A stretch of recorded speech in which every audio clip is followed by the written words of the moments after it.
नमस्कार मित्रांनो, आज आपण बनवणार आहोत वडाच्या पानावरचे पानवडे। त्यासाठी लागणारे पीठ मी आधीच तयार करून ठेवलेले आहे, तरी ते कसे बनवायचे हे आपण पाहूया।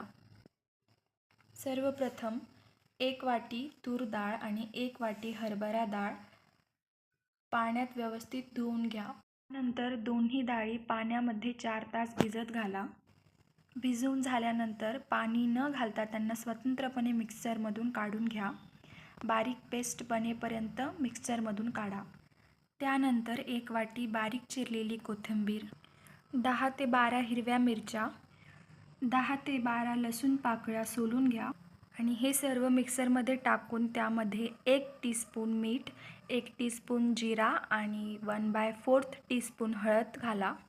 हे सर्व मिक्सचर पाणी न घालता काढून घ्या।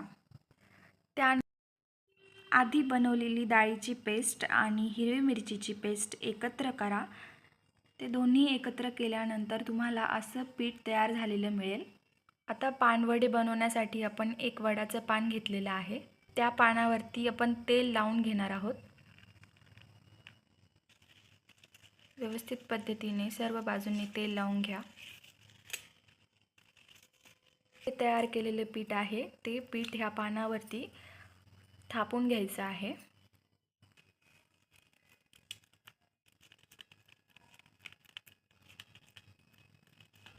असं चमच्याचा वापर करून व्यवस्थित पद्धतीने सर्व बाजूंनी थापून घ्या। हे बघा मित्रांनो, हे थापून पूर्ण असं तयार झालेले आहे। आता इडली पात्र घेऊन त्यामध्ये 1 तांब्याभर पाणी टाकायचं। त्यामध्ये तयार केलेले पानवडे ठेवून द्या। आता हे इडली पात्र 20 मिनिटं गॅसवरती ठेवायचे आहे। वडे आपण हे इडली पात्रामध्ये ठेवलेले आहेत, त्याला 20 मिनिटं मीडियम गॅसवरती होऊ द्या। आता 20 मिनिटानंतर पानवडे तयार झालेले आहे।